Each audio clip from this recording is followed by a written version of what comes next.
रोहित फाळके खून प्रकरणी फरार संशयितास अटक. एकूण 9 जणांचा समावेश. 2 वर्षांनंतर कारवाई. वायफळे तालुका तासगाव येथील ओंकार उर्फ रोहित फाळके याच्या खून प्रकरणी फरार असलेल्या संशयितास अटक करण्यात तासगाव पोलिसांना यश आलंय.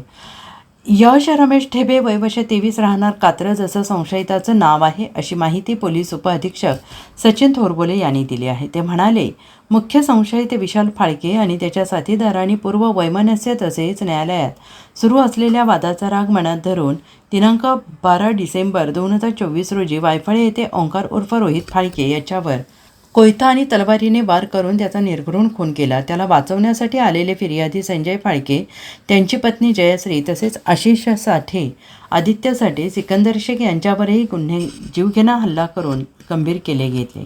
तासगाव पोलिसात गुन्हा नोंद झाला होता. यापूर्वी पोलिसांनी विशाल सजन फाळके, अनिकेत संतोष खुळे, आकाश महिपती मळेकर, गणेश प्रकाश मळेकर, विकास उर्फ सोनिया गंगाराम राठोड, हर्षल संतोष चव्हाण, संदेश अरुण नायर तसेच एकास अटक केली होती. मात्र संशयित यश हा गुन्हा घडल्यापासून फरार होता.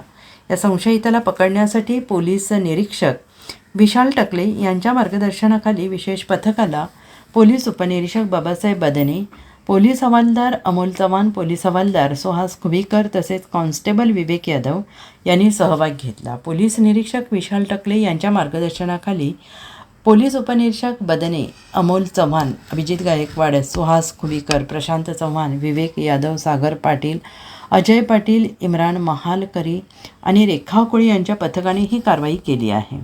Bureau report SPN Marathi, Vayphale.